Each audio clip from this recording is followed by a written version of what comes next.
Shaban, Shaban, Shaban, Shaban, Shaban, Shaban, Shaban, Shaban, Shaban, Shaban, Shaban आ गया है।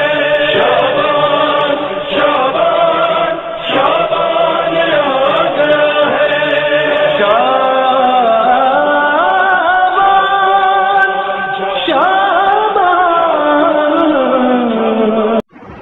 Bismillahirrahmanirrahim. Assalamu alaikum wa rahmatullahi wa barakatuh. So, today we will be talking about the four naibs of the Imam. The first naib of the Imam is Uthman bin Sa'id al-Asadi. He was the first naib of the Imam, and he was chosen by the Imam because it is said because after the death of the 11th Imam, Uthman bin Sa'id performed the ritual bathing of his body as well as the burial. He then became the deputy of the Imam and moved from Samara to Kirk, where like a majority of the Shia were living. He stayed in Kirk until his death, and he is buried in Baghdad.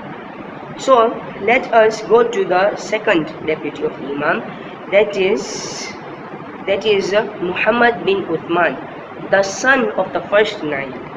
He was appointed by his dad after his death. Like before his death, he was appointed. So now after the death of his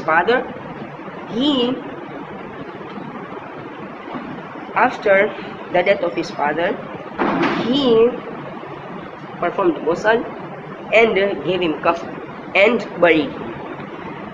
After that, it is said by the 11th Imam, this is one narration, that bear witness that Uthman bin Sa'id al-Asadi is my representative, and his son Muhammad is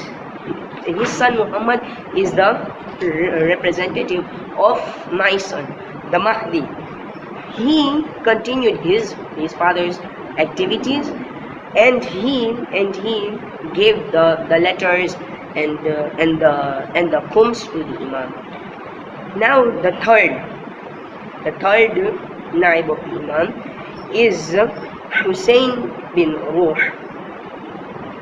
Hussein bin Ruh was the third deputy of the Imam, and he was appointed by the second naib, that is Muhammad bin Uthman. So now what happened was that when he was going to die, Sakaratul Maut, it is said.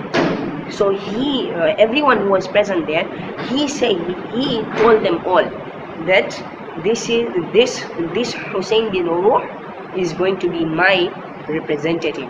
He is going to be the naib after me. What happened was that he started giving them the letters, the khums. Now he was the main person, the main link between the Imam and the society of the time. There were so many questions regarding fiqh, regarding aqaid. He was the one who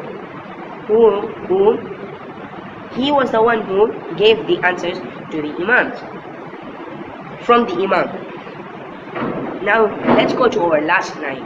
The last naib, his name is Ali bin Muhammad as-Samuri. He was the fourth and last naib of the Imam. During his time as the fourth deputy, he was appointed by Hussein bin Ruh, the third naib of the Imam. He was appointed by him.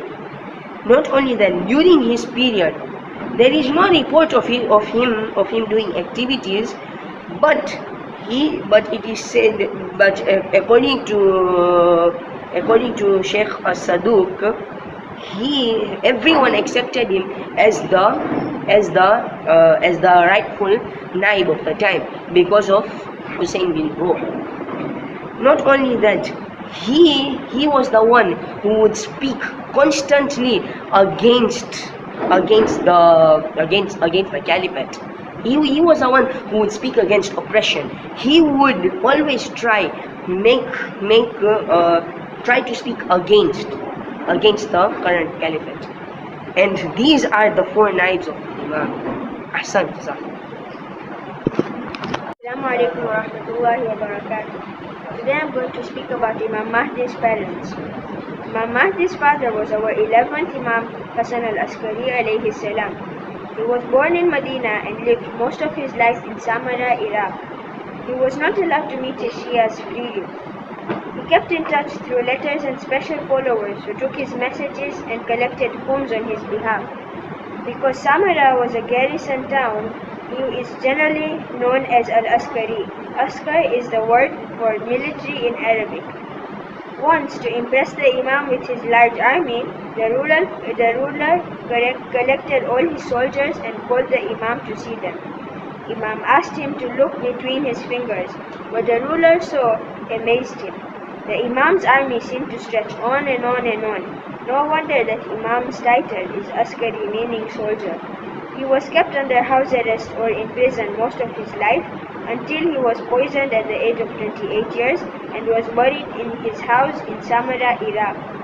During his lifetime, Imam spent most of his time reading the Quran and Sharia. We learn from history that even as a child he was endowed with divine knowledge.